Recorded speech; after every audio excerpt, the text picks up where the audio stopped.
Hello guys, welcome to my YouTube channel.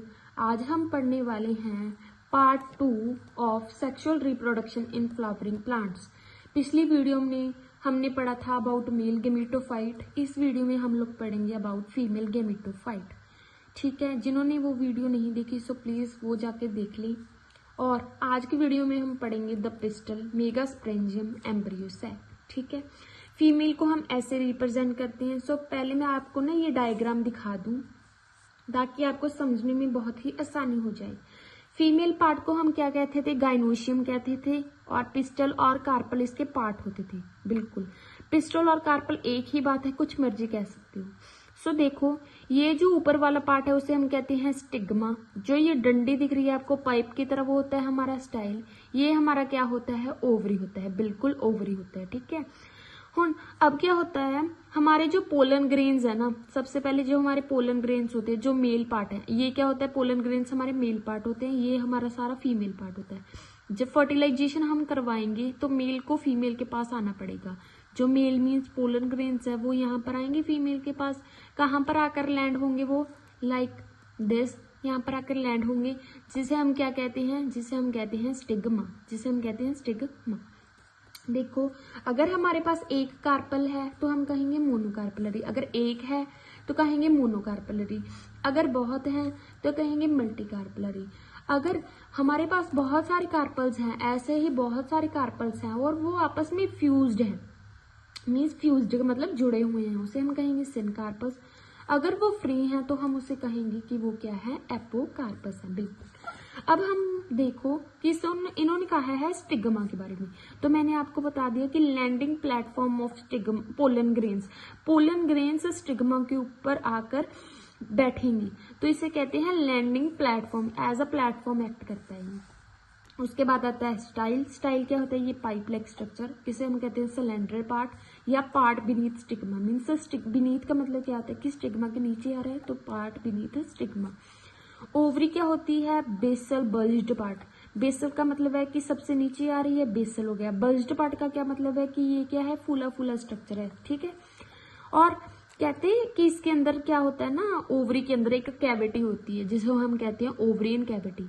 देखो, basal bulged part होता है ovary, और ओवरी के इनसाइड क्या होती है? हमारी ओवरियन कैविटी होती है। क्या होती है? ओवरियन कैविटी होती है, जिसे क्या नाम दे दिया? लोक्यूल दे दिया। क्या कहता है? लोक्यूल। और जो ओवरियन कैविटी है ना ओवरी के अंदर, उसके अंदर क्या होता है? एक प्लेसेंटा होता है। क्या होता है? प्लेसेंटा। और प्लेसेंटा और जो ओव्यूल है ओवरी के अंदर क्या होता है? ओव्यूल भी होता है। और प्लेसेंटा और ओव्यूल क्या होते हैं? आपस में जुड़े होते हैं। ठीक है, आगे बताऊंगी, घबराना नहीं।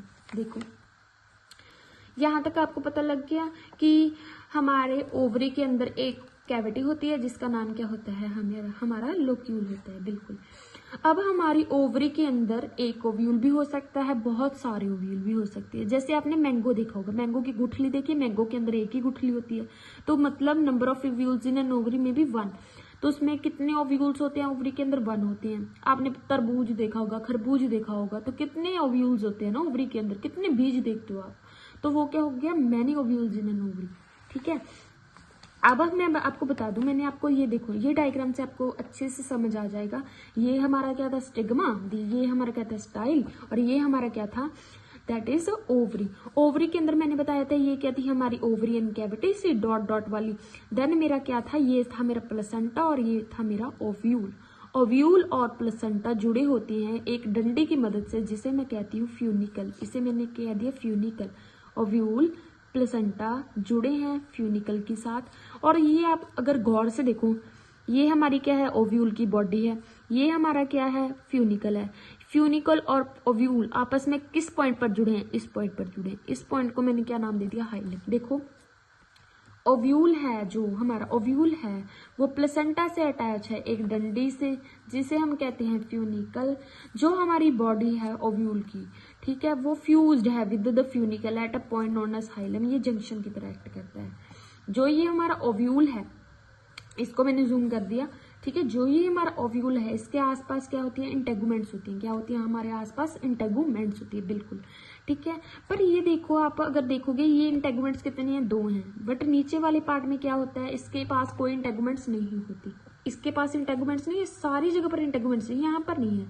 यहाँ पर जो नहीं है उसे हम एंड को कहते हैं माइक्रोपाइलर एंड। क्या कहते हैं? Micropylar and.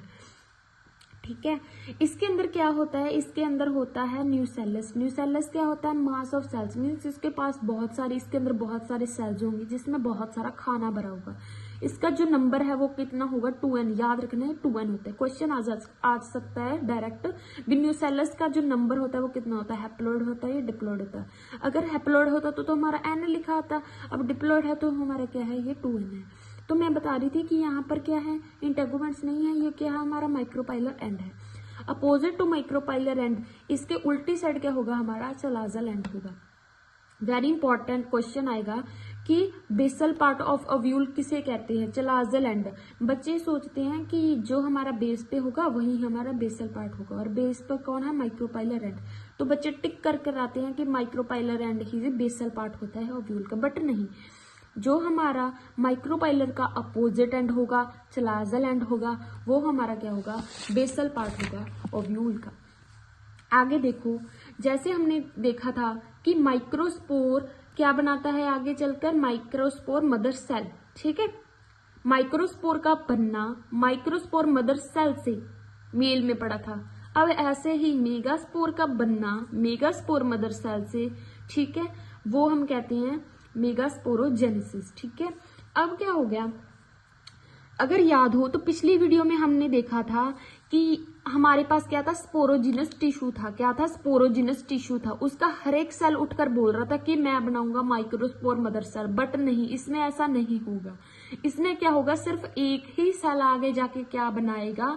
एक ही microspore mother megaspore mother cell होगा इसमें। ठीक है, कौन सा होगा? अब क्वेश्चन ये आता है कि कौन सा मेगास्पोर मदर सेल बनता उठकर। तो मैं कहूंगी कि जो मेरा माइक्रोपाइलर एंड है ना, नीचे वाला एंड, उस एंड में से एक सेल उठकर बोलेगा कि मैं बनूंगा megaspore mother cell. Cell which is toward micropylar end, micropylar end के टुवर्ड जो सेल होगा वही आगे जाके क्या बनाएगा? Megaspore mother cell. ये याद रखना है कि माइक्रोस्पोर, मेल की बात कर रहे थे तो हर एक सेल उठकर बोल रहा था कि मैं बनूंगा माइक्रोस्पोर मदर सेल। इसमें एक ही सेल जो कि माइक्रोपाइलर एंड के पास है वो बनेगा मेगास्पोर मदर सेल। इसका डिप्लॉयड है, ये भी डिप्लॉयड है, 2n नंबर है। ठीक है, जब तक कोई भी सेल मियोसिस नहीं करता ना वो 2n ही रहता है।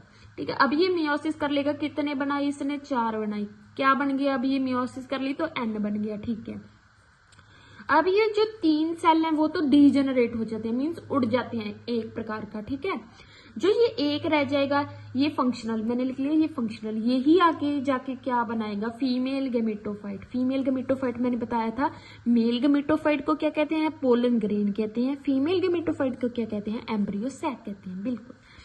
अब एक टर्म आती है that is monosporic development. Monosporic development का मतलब क्या है? अब एक ही जो मेगास्पोर है वो क्या बना रहा है? फीमेल गैमेटोफाइट बना रहा है, तो इसे ही हम कहते हैं मोनोस्पोरिक। Mono means single. ठीक है, एक ही बना रहा है ना। अब ऐसा तो है नहीं कि चारों के चारों बना रहे हैं, तो एक ही बना रहा है, इसीलिए हम कहते हैं मोनोस्पोरिक डेवलपमेंट। आगे थोड़ा सा रह गया, अब देखो क्या होता है हमारा। मैंने क्या लिया? ये जो हमारा फंक्शनल था 3 तो डीजेनरेट हो गए। मैंने कौन सा लिया? फंक्शनल मेगास्पोर लिया। फंक्शनल, इसकी 1 साल था इसके पास, मैंने इसकी क्या कराई? माइटोसिस करवाई। फर्स्ट माइटोसिस कराई, 1 से कितने बन गए? 2। फिर मैंने एक बार और करवाई, कितने बन गए? 2 से 4। फिर तीसरी बार करवाई, कितने बन गए? 8। अब ये क्या करेंगे ना, कोई माइटोसिस नहीं होगी, ये अपने आप को अरेंज कर लेंगी।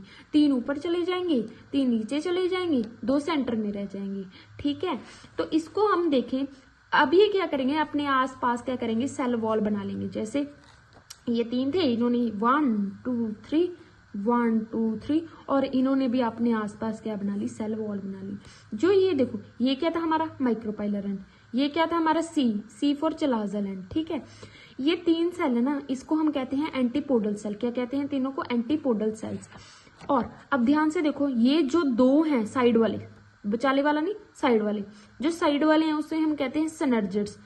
2 सिनर्जिड्स, 1 2 2 सिनर्जिड्स। और ये जो मिडल वाला है इसे हम कहते हैं एग। और ये तीनों मिलके क्या बनाते हैं? एग अपरेटस बनाते हैं। ठीक है, और ये जो हमारे 2 है ना, इसे हम कहते हैं पोलर न्यूक्लियाई। और जो ये बचाले वाला सेल है ना, इसे हम कहते हैं सेंट्रल सेल। अब जो ये हमारे 2 हैं दैट्स इज सिनर्जिड। सिनर्जिड के पास क्या होता है, हमारा फिलीफॉर्म अपरेटस होता है। फिलीफॉर्म अपरेटस क्या होता है, जब मेल आएगा वो फीमेल की बॉडी में जाना चाहेगा, अंदर जाना चाहेगा, तो ये क्या होगा, फिलीफॉर्म अपरेटस गाइड करेगा, डायरेक्शन देगा। जैसे आजा भाई मैं तुझे लेके चलती हूँ इसके पास, तो वो क्या करेगा, एज अ गाइड काम करेगा। ठीक है, देखो फिलीफॉर्म गाइड पोलन ट्यूब को फीमेल पार्ट तक कौन लेके आएगा, ये फिलीफॉर्म अपरेटस ही लेके आएगा, बिल्कुल। अब मोस्ट इंपॉर्टेंट क्वेश्चन देखो, कितने सेल होते हैं, कितने न्यूक्लियस होते हैं। तो देखो पहले ये गोले गोले गिनो, 1 2 3 4 5 6 7 एंड 8, कितने हो गए, 8 न्यूक्लिएटेड। ठीक है, हम सेल, अब सेल गिनो, 1 cell, 2 cell, 3 cell, 4 cell, 5 cell, 6 cell, ये सेल एक ही काउंट होगा। ठीक है, तो 7 सेल, 8 न्यूक्लिएटेड, 7 सेल्ड स्टेज है। ठीक है, तो ये क्या होती है, फ्री न्यूक्लियर डिवीजन होती है। फ्री न्यूक्लियर डिवीजन का क्या मतलब है कि देखो, अब पहले तो कल न्यूक्लियस ही डिवाइड हो रहे थे ना, ऐसा तो है नहीं कि जैसे जैसे डिवाइड हो रहा है वैसे वैसे सेल वॉल बन रही है। सेल वॉल तो एंड में बनी, जब ये हो गया तब सेल वॉल बनी ना, तो उसे हम कहते हैं free nuclear division. As a nuclear division है जो, वो इमीडिएटली फॉलो नहीं की जाती बाय सेल वॉल फॉर्मेशन। ठीक है, तो ये ही था अबाउट अ फीमेल गैमेटोफाइट। अगर आपको कोई भी डाउट हो तो आप मुझे कभी भी कमेंट कर बता सकते हैं। मैं हूं आपके लिए, मैं आपके क्वेश्चंस के आंसर जरूर दूंगी। और अगर आपको ये मेरा जो पढ़ाने का तरीका है वो आपको अगर पसंद आया हो तो चैनल को सब्सक्राइब, लाइक और अपने दोस्तों को भी शेयर कीजिए। कल हम पढ़ेंगे, that is part number 3 about pollination. So guys ऐसे ही सपोर्ट करते रहिए। So thank you everyone, bye bye.